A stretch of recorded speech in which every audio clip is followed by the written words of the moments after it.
Okay, so I'm Swedish, but I keep reading in English. It's time to do something about that. But hold on. If you want to read in English, the book that we're reading for this month's genre vlog is available in both Swedish and English. And for this month, we're reading Swedish literature. Since I read mostly in English, I don't keep up much, and I was curious to see what author people are talking about at the moment, and I found this book, Detaljerna, or The Details, by Ia Genberg. The book gives us 4 portraits of people that have shaped the life of the narrator. And through memories of love, friendship, loss, and time, she starts to piece together her own story. So it's about the traces that people leave behind and how life is all in the details. And with this book, Ia Genberg actually got more recognized internationally. So I thought that was kind of fun as well, and maybe even more curious to read it.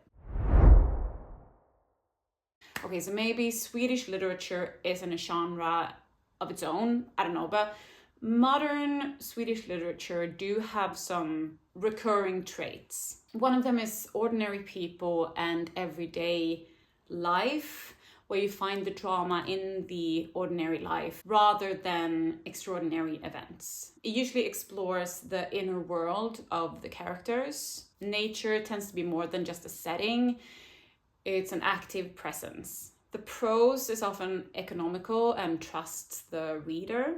Then there's social realism. There's a tradition asking questions about class, democracy, welfare, work, gender, immigration, and rural versus urban life. And of course, this is true for a lot of books. But Swedish literature tends to also have a slower pace. It's more reflective, tends to not focus as much on dramatic twists, more interested in emotional truth than spectacle. And yeah, maybe someone will say that, hey, this is not true.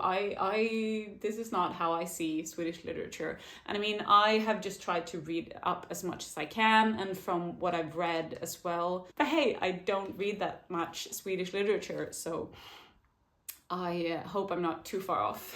A little disclaimer. But yeah, it's a short little book. I was trying to be nice to myself after I picked a 500-page book last month and didn't really finish it, and I don't really like DNFing books. But yeah, hey, let's do it.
Friends, I've made it a little bit more than halfway through, or like definitely, or is it a little bit more than halfway through? Yeah.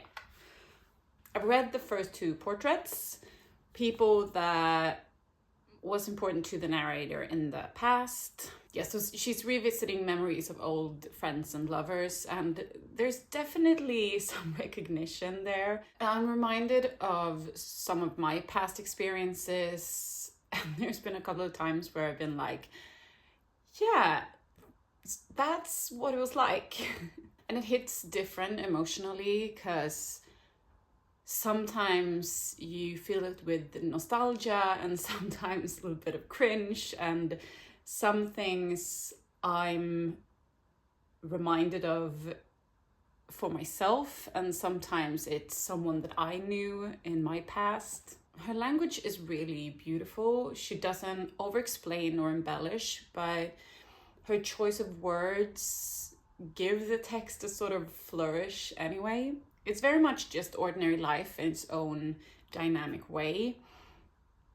Beautifully put with how things just happen sometimes and how people come in and out of your life, and she expresses it very beautifully. It feels introspective, but at the same time, that inward examination reaches out in the search for something that you can only find outside of yourself. Like it's a parallel process, and it feels a lot to do with finding yourself, but also how people brush up against you and bits and pieces of them get stuck on you, and you bring that with you even though you leave the people behind. I really look forward to continuing it. We're soon to start on Alejandro.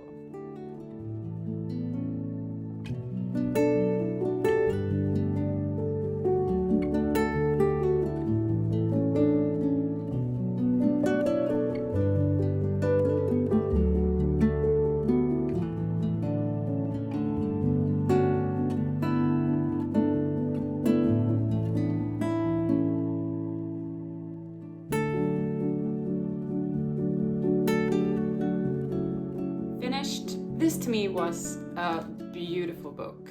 Short and beautiful, like moments. I've ached reading this book. There's a thought I had like a couple of times in my life, and I thought about it again now reading this. Sometimes time doesn't matter. It doesn't matter how long ago it was or how long it lasted. It's the impact it had on your life and the experience of it. I've had some people come into my life for just a short amount of time that has come to mean a lot to me and to my story as a whole. Some people and some experiences just do that. Yeah, that's been on my mind a lot reading this. I mean, we never choose what is going to happen and what kind of impact people will have on our lives. This was one of those books that I just like turned over in my hand, just thinking about all that I read, but also how it related to me and things that came up during while I was reading it. This book has some of the elements that we talked about earlier that often occurs in Swedish literature, such as focusing on the interior, like the psychology and relationships and everyday life instead of dramatic plot driving the story. More reflective, more focused on emotional truth, a bit of social realism. I really liked it. Hopefully from now on, I'll be better at picking up books by Swedish authors. But what happens next month? Well, the genre for next month is science fiction, but I haven't picked out a book because I had a fun little idea, so you'll just have to wait and see. And the genre for the moment after September is paranormal romance. So please give me your recommendations for that one. Remember to like and subscribe, and I'll see you in the next one.